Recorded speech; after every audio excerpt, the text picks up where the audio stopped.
Alrighty guys, welcome back. It's your boy EQ.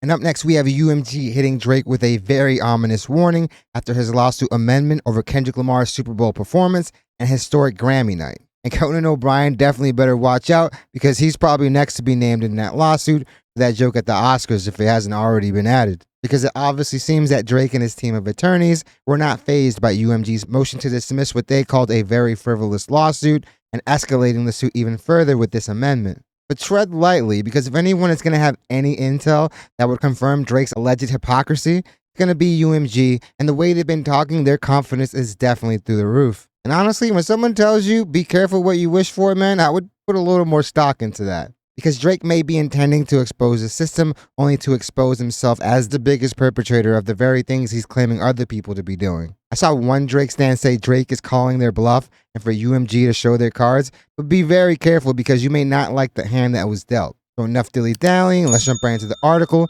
where we have UMG hitting Drake with a very ominous warning after his lawsuit amendment over Kendrick Lamar's Super Bowl performance and historic Grammy night. We also have a clip of Kanye speaking on the suit as well that we'll cover at the end of the video, so definitely stay tuned for that.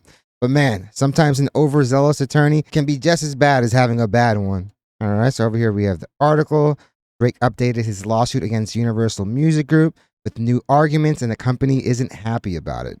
Universal Music Group is warning Drake to be careful what you wish for after he filed a 107-page amendment to his defamation lawsuit against the record company this week.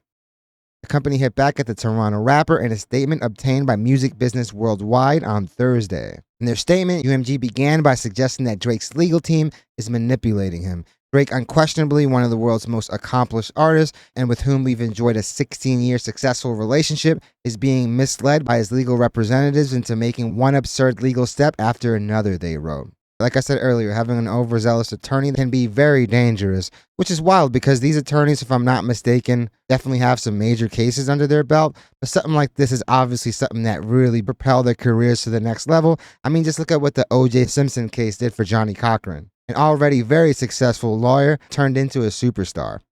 The company continued. In Texas last November, his counsel instituted a legal proceeding with much fanfare and bluster. On Monday, they quietly dropped the case. In New York in January, Drake's counsel filed a defamation lawsuit. They then claimed that Drake and his team are afraid of facing sanctions. 2 weeks ago, his representative celebrated a win, the granting of a routine discovery, obviously something that they were not very worried about, motion. They added that the win will become a loss if this frivolous and reckless lawsuit is not dropped in its entirety, because Drake will personally be subject to discovery as well. As the old saying goes, be careful what you wish for. Again, echoing what I said in the intro, if anyone is going to have any of this information that could potentially paint Drake as the hypocrite that most people think he is, it's going to be Universal. I mean, like they just said, they've had a very, very successful 16-year business relationship, and they've both made a lot of money in that time. But to think that they don't know of a plethora of skeletons in Drake's closet, whether it's him being a perpetrator of the very same tactics that he's trying to take them down for, or even more nefarious things like the potential stories that could allegedly come from those Hidden Hills parties that Vlad was referencing, saying that he wouldn't be surprised if these things started to come out. And that's usually what happens when you're bucking at the system.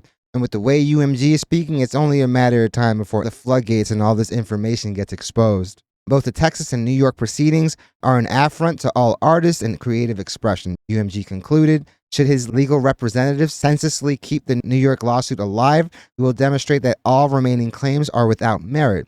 It is shameful that these foolish and frivolous legal theatrics continue. They are reputationally and financially costly to Drake and have no chance of success. And they most definitely have. I feel like we've all seen Drake's stock drop over the last year, mostly due to his own actions. While the beef obviously put a stain on his career, he's done way more damage than anything that Kendrick Lamar or Universal could have dreamed of on his own. UMG warns Drake to be careful what you wish for, a new statement. Yeah, man, if somebody tells me to be careful what I wish for, fam, it's literally like the start of a Goosebumps episode. With his new amendment, Drake used the Kendrick Lamar's Super Bowl halftime show to suggest that UMG was aware of the defamatory nature of the diss track Not Like Us. His legal team argued that by censoring the word PDF for the television broadcast, both the league and UMG were aware it was defamatory.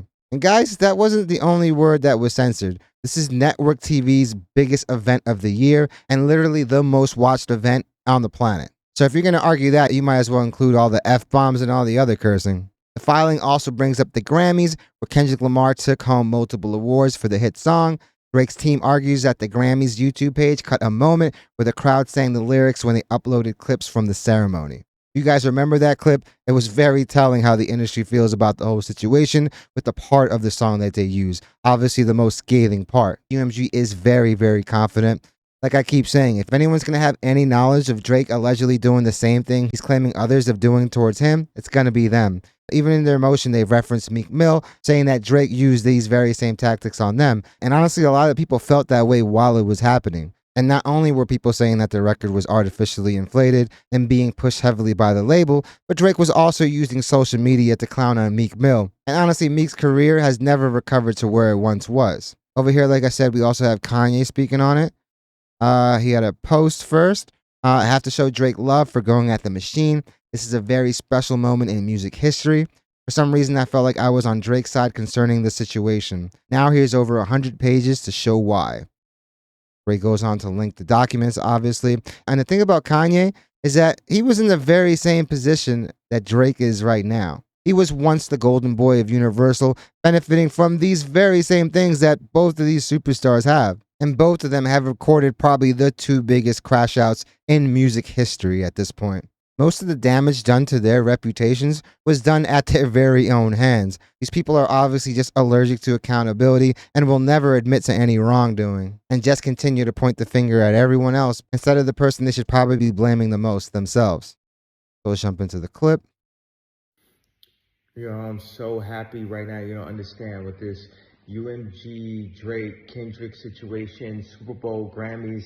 This shit was driving me, and you know where it should be driving me, but this is one of the biggest, in fact, this is the biggest victory in music history, right?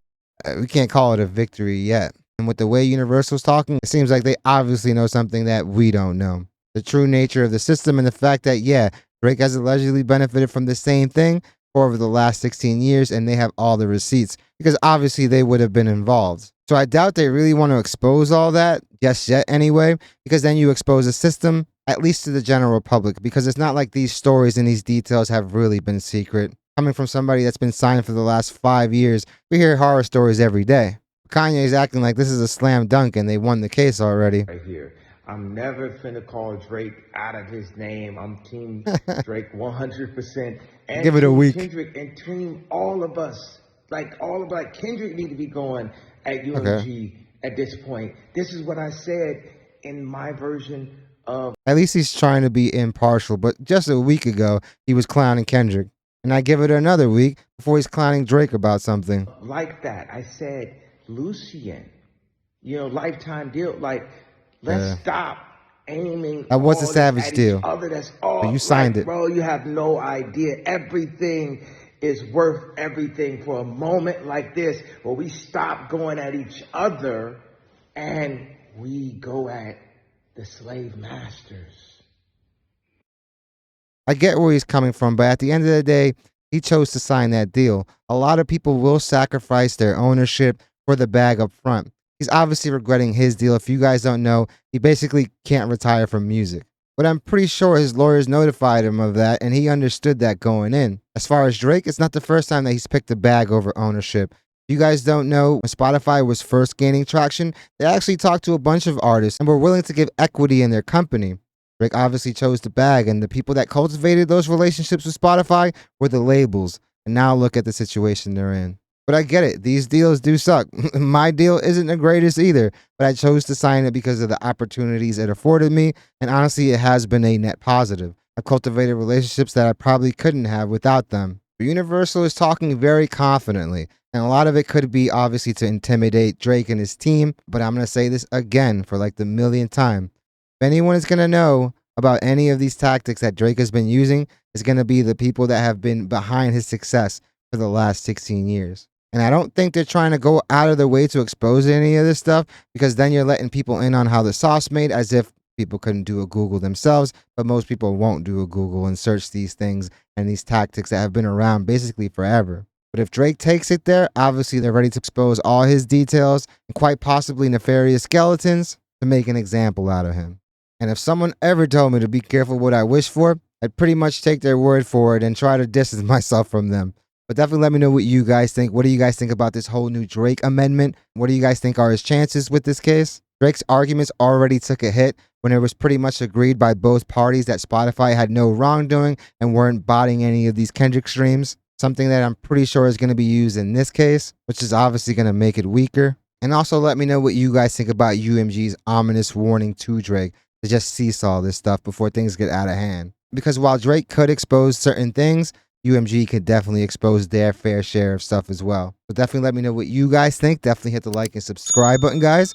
It does the channel wonders. I really want to thank you guys so much for continuing to make this channel a part of your day. It honestly means the world to me, and all the love and support that you guys continue to show this channel on a daily is overwhelming.